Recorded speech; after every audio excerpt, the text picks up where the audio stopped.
versus bad. Darkness versus light. Get ready to witness a war surpassing time and space. The chaos gets so hot that the mightiest of beings, like the gods of destruction, the Kaioshins, and even the one above all who can literally destroy anything he wants, the Omni-King, will get involved.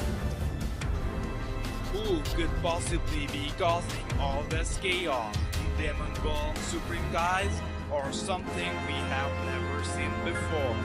Brace yourselves to see the terrifying Black Goku in action, as many more other mysteries wait to be revealed. Ladies and gentlemen, this is going to be the best year of your life. This is something you should not miss. Expect the unexpected.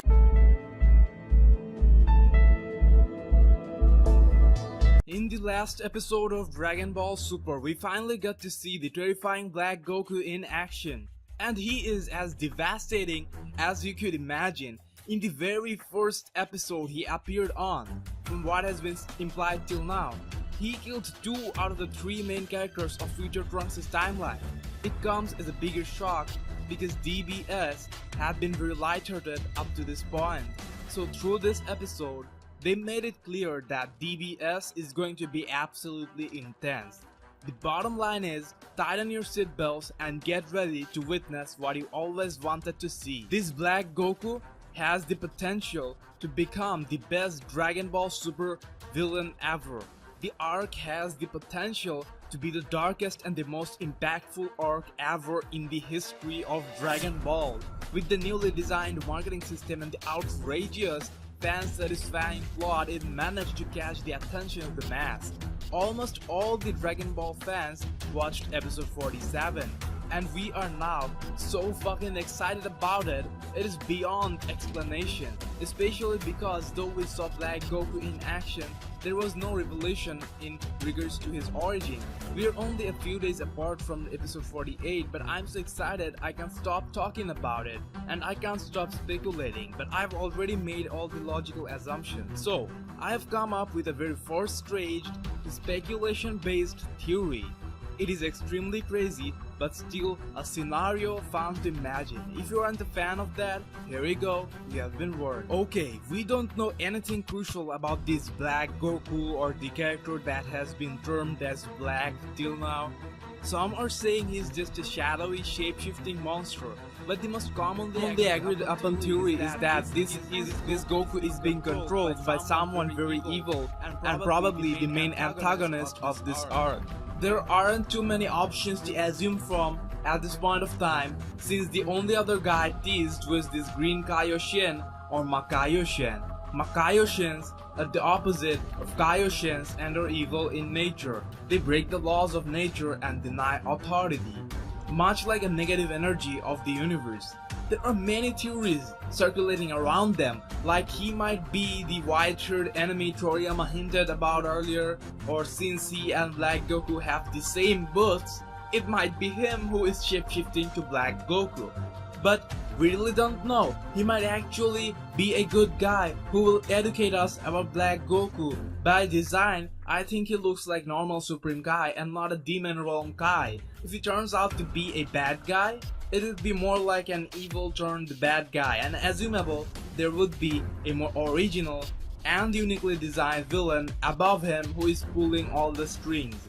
However, whether he is a Demon Realm evil Supreme Kai or not won't affect this theory. We know whoever is controlling this Black Goku must be really intelligent to be doing all this. Remember guys, Toriyama mentioned this chaos will involve the gods of destruction, the Kaioshins, and even the Omni-King. And the gods of destruction are universal level, and this Omni-King is multi-universal level. He is literally the god of everything in Dragon Ball universe. This guy has the ability to destroy almost everything. He destroyed 6 fucking universes just because he was slightly pissed off. So the threat that is coming from the future is going to be universal level. As mentioned by them, the battle will surpass all the bounds of time and space. Though they haven't mentioned it, there is a good possibility that we might witness a total war involving all 12 universes we know of. If it came down to gods of other universes would fight under the order of Omni-King. We know we are going to have a 12 universe Omniverse tournament. So this could be a nice introduction to each other of the universe before tournament. Even before the tournament starts, there would be a fan fiction versus battles giving a good backup, so it would be a wise plot decision. However, if we all have these fighters, don't you think they would come up with an army too? And you can see where I'm going, right? What if Future Trunks' timeline is completely taken over by the Demon Realm Supreme Kais, and their ultimate form of power, maybe the Demon King as opposed to the Omni-King? Yes, I'm talking about a demon god. So yeah, that's where the war between the gods and the demons came from. Now, we know Goku along with most other dies in the Future Trunks' timeline, and yet we have Black Goku. So what if there's not only Black Goku, but also Black Future Gohan, Black Vegeta, and even a superiorly powerful being like Black Yamcha? This would be absolutely mind-blowing. There could be a complete black army. Guys, think about it.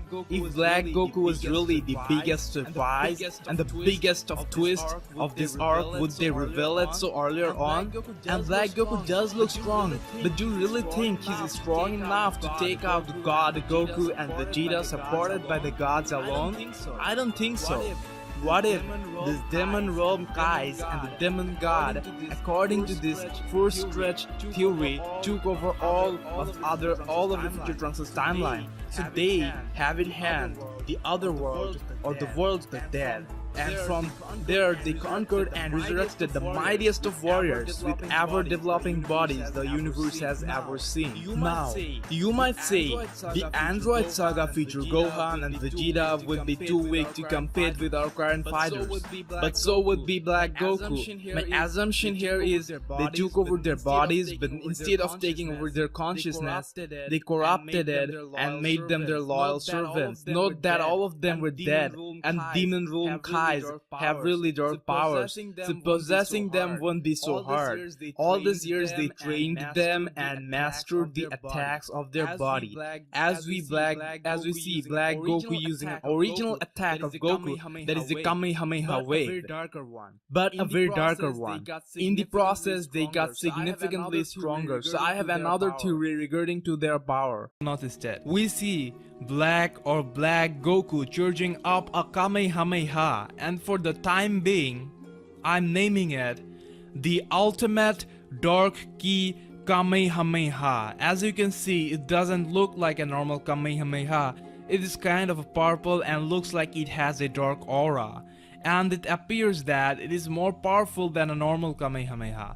So what do I mean by Dark Ki? Okay, since now Goku and Vegeta have achieved the God Ki, which is way superior to normal Ki, don't you think their new enemy could also have a special type of Ki to counter the God Ki, but at the same time it could be much of a negative or evil type of energy, maybe something black magic related? According to Akira Toriyama, Ki is made up of three components: energy, courage, and mind. Also, Ki can be positive or negative depending on the user. So we can say that God Ki is the ultimate form of positive Ki. The concept of godly Ki has been mentioned in Dragon Ball as early as the Majin Buu saga, later to be detailed on Resurrection of F. God Ki makes a huge difference in power, and it takes time to master using it. We see Goku was even unable to touch Beerus before achieving the God form. Being deities, regular Kais possess the ability to sense godly Ki, and Supreme Kai possesses godly Ki. The point here is, if there is godly Ki for the gods, or the seekers of positive energy, don't you think there should be an ultimate form of negative and evil energy? The type of energy the anti-gods, the Makayoshins should possess, something more similar to the concept of black magic. So just like Beerus and Whis helped Black Goku and Vegeta master the God Ki, these demons gave them Dark Ki and trained them to be able to use it perfectly, and I'm assuming that they have control over them through this Dark Ki. We do know Future Trunks, even after being extremely weak, escapes from the hands of Black Goku. What if they actually wanted him to escape? Look at this shot. Black Goku looks a bit like in a freeze-up condition. Maybe the demons wanted him to escape so that they could sense his ki and travel back in time. If Black Goku is so strong that he can take on everyone, then why didn't he already kill Future Trunks by now? He's supposed to be so fast and there would be no escaping, so powerful that only a move of his should annihilate him. But we see Trunks deflecting Black Goku's move with his sword, so maybe that's what they're doing, and time traveling might really be possible. As the Galactic Patrolman Jaco mentioned, time traveling is illegal, hinting that it is indeed an ability some other beings also possess. So since it is illegal, maybe it is done with the Dark Ki, but there are some kinds of limitations or requirements, like following back a source of energy, that in this case would be Future Trunks. If we really get a total black army including Black Future Gohan and Black Vegeta, it would be totally insane, but at the same time it would take out the thunder of the first ever evil version of Goku, that is Black Goku. But imagine the possibility. What if Future Gohan comes to Earth and kills Videl and Pan? That would totally devastate Gohan and might lead him to make the ultimate return we all want to see. Another question, what could be the motive of the sudden outrage of the demons? On episode 47 of DBS, it was mentioned that the Omni-King destroyed 6 universes. But what could be the actual reason he did that? What if those 6 universes got possessed by the demon, the evils and the Dark Ki, and to stop the further spreading of it, he destroyed it all? But the demon realm Supreme Kais and even some of the normal Supreme Kais use dark energy and illegally time travel to take over the Future Trunks future timeline. Maybe some Supreme Kais even requested Omni-King to give some more time, but he didn't want to take that risk. So now, over the years, they built an army and are finally coming to attack the Omni-King and all 12 universes, seeking revenge. We don't know what might actually happen, but just imagine a war involving 12 universes, a god versus demon war. It would be so intense that the thought of it gives me chills. Even that doesn't happen. Even if it doesn't happen in this arc, it shall happen sometime soon, like maybe after the Omniverse tournament. Basically, that was just one crazy scenario that came to my mind, and I wanted to share it with you guys. I do realize that there's only a little possibility of something like that happening, but this is the fun of fan theories.